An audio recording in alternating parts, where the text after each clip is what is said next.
गुज़िश्ता रोज़ हुकूमत की जानिब से पाकिस्तान में इन्वेस्टमेंट लाने और बैरूनी सरमायाकारी बढ़ाने के लिए खुसूसी काउंसिल कायम की गई।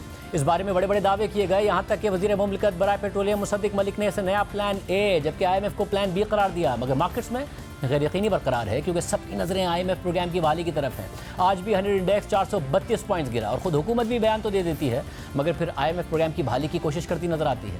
आज फिर खबर सामने आई कि वज़ीर ख़जाना इसाक डार ने अमरीकी सफ़ीर डोनाल्ड ब्लूम से मुलाकात की है और एक बार फिर अमरीका से IMF प्रोग्राम की बहाली के लिए अपना किरदार अदा करने के लिए दरख्वास्त की है। जबकि आज वज़ीर आज़म शहबाज शरीफ भी new global financing pact summit में शिरकत के लिए पेरिस पहुँच गए हैं। जबकि ज़राए का कहना है कि इस दौरे में वज़ारत ख़ारजा वज़ीर आज़म शहबाज शरीफ की IMF की MD से मुलाकात करवाने के लिए कोशिश कर रही है।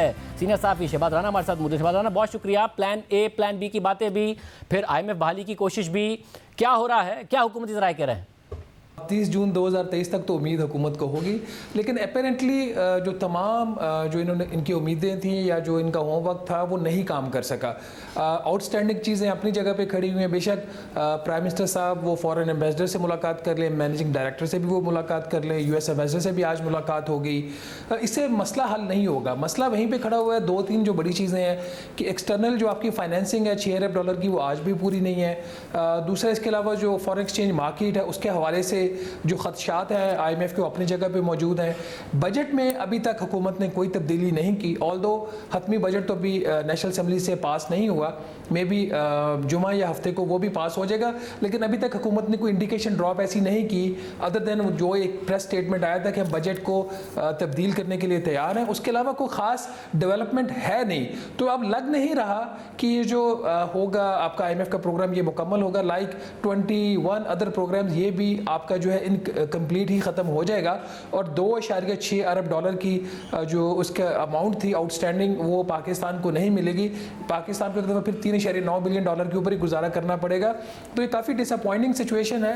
अब लग तो ऐसे रहा था कि हुकूमत जो है गुड कॉप और बैड कॉप वाली पॉलिसी अपनाए हुआ है, क्योंकि मुझे चंद माह से लग रहा था कि वजारत ख़जाना कोई इतनी इंटरेस्टेड अब नहीं रही IMF का प्रोग्राम करने में। वरना मेरा नहीं ख्याल कि $2 अरब के नए कर्जे लेना कोई इतनी बड़ी बात हुकूमत के लिए होती है। अगर वो $3 से $4 बिलियन अरेंज कर चुके थे, जिसमें $3 बिलियन की तो एश्योरेंसेज आपके सामने है, $1 अरब उनका और ख्याल था प्लान इन प्लेस है, तो $2 अरब भी लेना कोई बहुत बड़ी बात नहीं थी। मुझे लग ऐसे रहा है कि हुकूमत के अंदर एक ऐसा हल्का था, वो ये नहीं चाह रहा था कि IMF का जो प्रोग्राम है वो हो जाए। अच्छा, जो हुकूमत नई कमेटी बनाती है, ज़ाहिर आर्मी चीफ भी उसमें शामिल हैं, फ़ौज की अच्छी खासी उसमें शमूलियत मौजूद है। हुकूमत का दावा है कि $20 से $25 अरब 3 ममालिक दे देंगे, $112 अरब तक के दावे कर रहे हैं। ये सोने ख्वाब दिखा रहे हैं या कहीं ना कहीं से कोई कमिटमेंट है? इसको दो तरीकों से इसको देखने की ज़रूरत है शाहजेब साहब। नंबर 1, क्या इसके जो मोटिव्स हैं काउंसिल के वो अच्छे हैं? मोटिव्स इसके बिल्कुल अच्छे हैं। क्या इसके जो मोटिव्स और ऑब्जेक्टिव्स इन्होंने एक्सप्लेन किए हैं, क्या वो जो पाकिस्तान के जो मसाइल हैं जिसकी वजह से गैर मुल्की सरमायाकारी पाकिस्तान में नहीं आ सकती उसको एड्रेस करते हैं? बिल्कुल उसको एड्रेस करते हैं।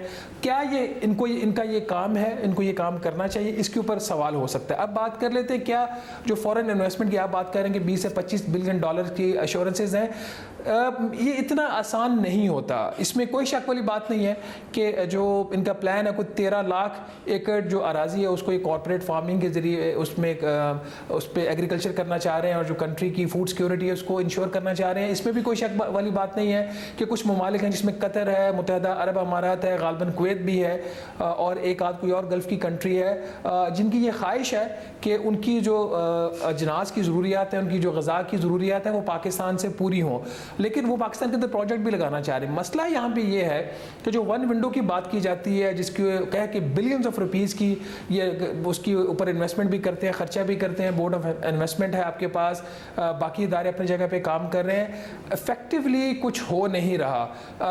वन विंडो कह के बोर्ड ऑफ इन्वेस्टमेंट में आपका गैर मुल्की सरमायाकार आ तो जाता है, उसको जो सिक्योरिटी क्लियरेंस के लिए उसके जो डॉक्यूमेंट है वो दोबारा वजारत दाखिला में जाते हैं, वहाँ पर फिर पाकिस्तान की जो इंटेलिजेंस एजेंसीज़ हैं वो उन डॉक्यूमेंट्स को वेट करती हैं, फिर वो एनओसी देती हैं या रिफ्यूज़ कर देती हैं। इसी तरीके से जो सूबाई अप्रूवल्स हैं, एंडोर्समेंट्स हैं, एनओसीज हैं, वो अपनी जगह पे रहते हैं। तो इन प्रिंसिपल तो इनका आइडिया यही है ना कि एक इम्प्लीमेंटेशन कमेटी हो, वो उसको प्रोजेक्ट को देखे, वो एग्जीक्यूटिव कमेटी को बेचे, एग्जीक्यूटिव कमेटी उसको रिफाइन करके जो एपेक्स बॉडी है उसके ऊपर ले जाए, तो वहाँ पे तमाम चीफ मिनिस्टर्स बैठे हों, chief of the army staff बैठे हों और प्राइम मिनिस्टर बैठे हों, तो वो उसको एक फास्ट ट्रैक के ऊपर उसको ले जाके उसका अप्रूवल करके तो वो जो मंसूबे लग जाएंगे।